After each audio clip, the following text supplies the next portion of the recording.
comunicación telefónica. Gonzalo Semilla de Creva, buen día Gonzalo, ¿cómo estás? Joaquín Moral te ¿Qué tal? saluda. Buen día, ¿cómo les va? Bien, queríamos hablar con vos acerca del informe del IPC difundido de marzo del Creva, que arrojó un 3,6%.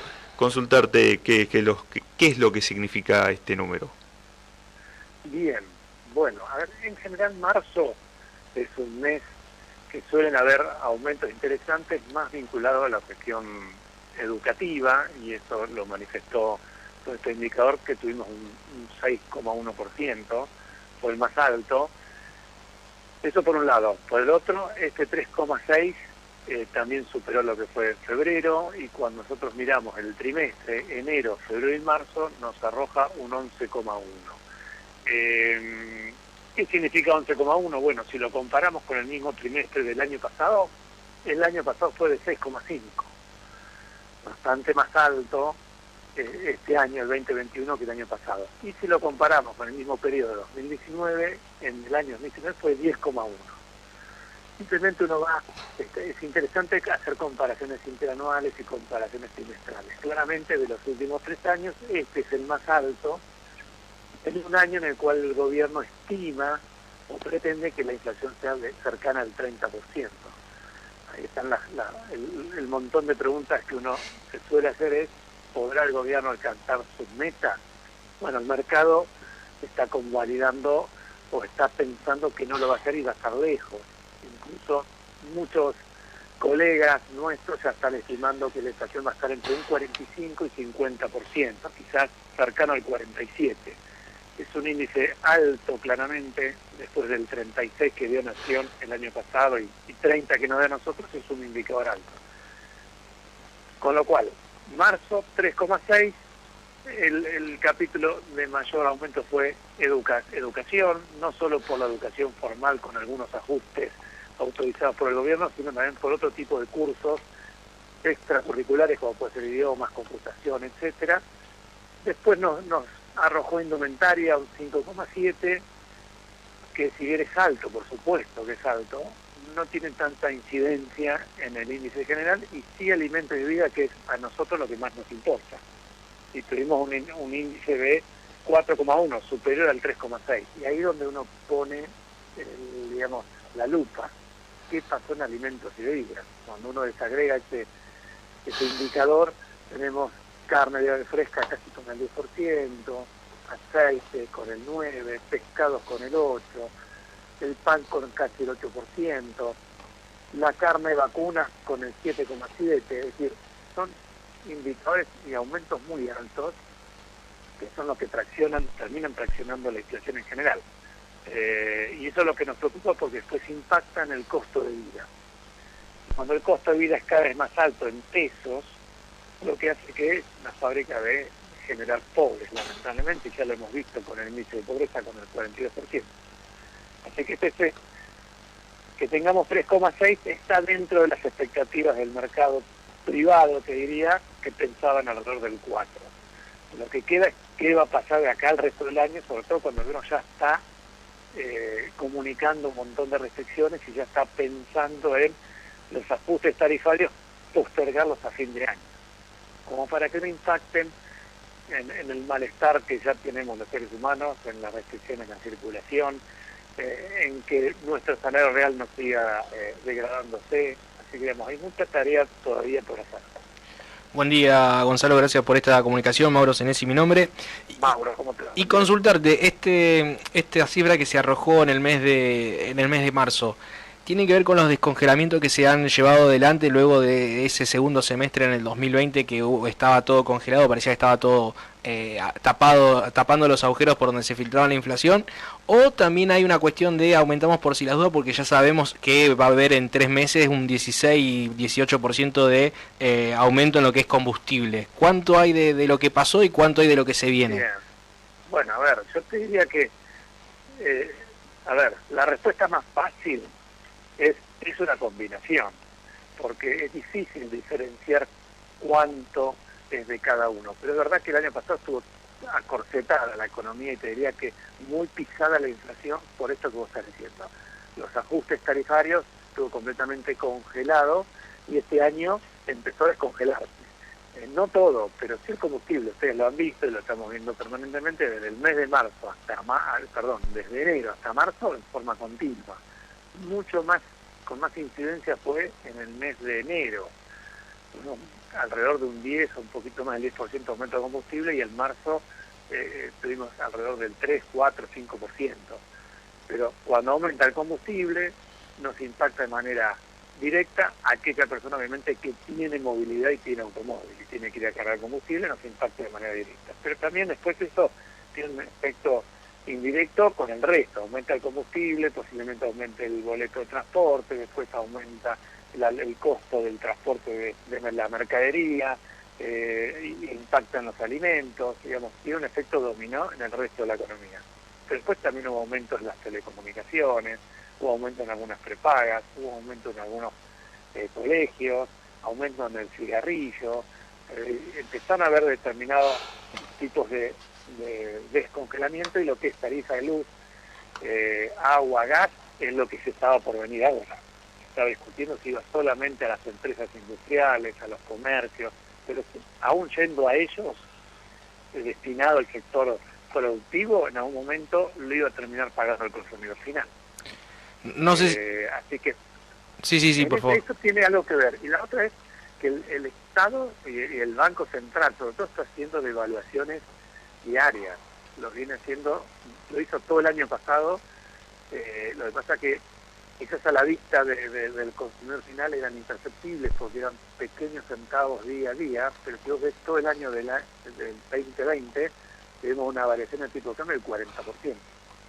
Y este año el gobierno quiere que sea del 30%, y hoy le está pegando un freno a la variación del tipo de cambio día a día, para que no impacten los precios también.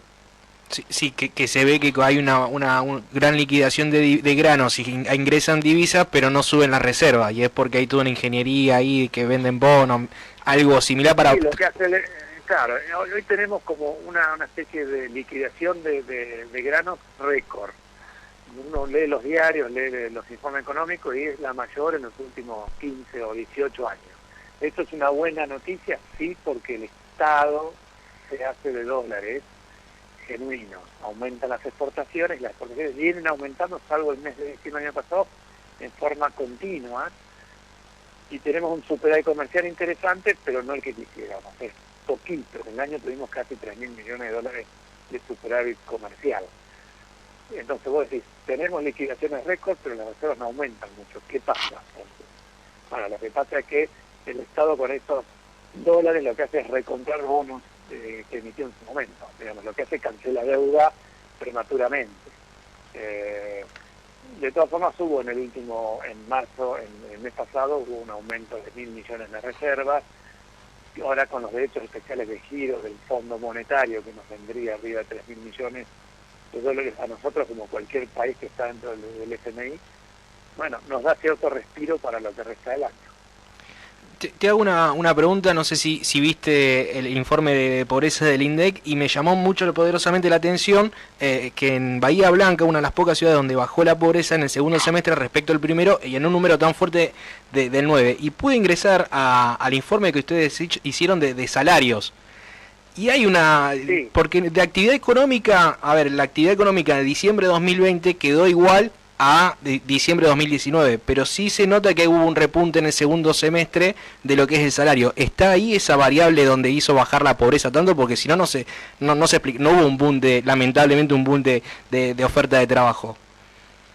No, a ver, lo que uno suele hacer cuando tenés los datos, Sí. uno puede, en realidad podría comparar en lo que es la economía, lo que es la estadística, uno compara muchas veces lo que quiere comparar contra el mes anterior, contra la semana anterior, en lo que es pobreza o lo que es cuestión de informalidad o precariedad. Lo mejor, o lo que corresponde, es comparar un semestre con el mismo semestre del año anterior. Si uno compara el primer semestre del 2020 contra el segundo del 2020, perdón, a veces no es el mejor resultado. Mejor es porque hay cuestiones estacionales, básicamente, y porque además el primer semestre tuvimos una cuarentena muy estricta y el segundo semestre se abrió casi toda la economía. Entonces comparar un semestre con otro no es tan correcto a veces, sino el segundo semestre del 2020 con el segundo del 2021 y ver qué pasó, en donde las estacionalidades son las mismas en un semestre en el mismo semestre diferentes años. Pero bueno, esto por una cuestión metodológica, porque tú también me preguntabas la otra vez esto que me estás comentando. Pero pues bueno, a ver, no hay una oferta, digamos, o una demanda muy grande de mano de obra. Eso es real. Pero bueno, hay determinados sectores que sí mejoraron. Por ejemplo, el sector de la construcción es uno de los sectores que más pujó y que más se recuperó desde el segundo semestre hasta el día de la fecha. Y cuando uno estudia el sector de la construcción, es el que más mano de obra incorpora. Por supuesto, el sector comercio mejoró, se abrió, tiene dificultades con respecto a las ventas, posiblemente algunos nichos recuperaron pre-marzo, pre-pandemia, pero eso ningún sector comercial incorpora mano de obra. El sector construcción sí, y muchas veces el sector de la construcción incorpora mano de obra no solo en blanco, sino también en negro. Entonces, cuando vos le haces la encuesta, que si ya, digamos, tiene un trabajo, te va a decir que sí, aunque no esté formal. Entonces puede ser que la pobreza te esté dando un menor valor, pero el concepto que yo quiero dejar las tres es el sector industrial y metalmecánico industrial mejoró en los últimos meses del año pasado. Construcción lideró y esto incorpora muchísima mano de obra, no es capital intensivo, es mano de obra intensiva. Entonces ahí se ve que hay una retracción de desempleo y también se está cobrando con horarios o algún salario. Y lo que vos me decís del salario, sobre el último trimestre del año pasado se actualizaron casi todas las paritarias. Todo el año veníamos con salario real negativo. El último trimestre hubo ajustes salariales. Yo el año pasado hice una investigación de casi 30 convenios salariales en Argentina y el promedio me daba 34% de aumento en el salario. Había sectores como el bancario que había logrado arriba del 50% y otros sectores que habían logrado el 2%. Es muy heterogéneo. De todas formas, los sectores que mayores ajustes salariales lograron son los de mayor ponderación en nuestro índice. Por eso el índice que nosotros damos es un índice que incorpora 19 sectores productivos de Bahía Blanca. Bien, Gonzalo, como siempre te agradecemos por la comunicación y bueno, estaremos retomando. Y es importante porque él dijo varias veces, industria y metalmecánica, sí, que son, cuando tuvimos el diálogo con el intendente, él comentaba que Bahía Blanca tiene una economía muy diversificada, sí, y que está concentrada en el sector industrial y de producción y que eso no se vio tan parado como por ejemplo una ciudad tan grande como Mar del Plata que se destina básicamente todo lo que es turismo. Sí. Entonces ahí también esos ítems que mencionaba aquí Gonzalo Semilla de Creva nos está dando el aliciente de por qué se dio ese número que es tan paradójico, que en conurbano hubo una explosión de la pobreza, Mar del Plata también, y en Bahía Blanca bajó casi un 10%. Bien, Gonzalo, te agradecemos muchísimo la comunicación. Por favor, gracias a todos ustedes y hasta la próxima.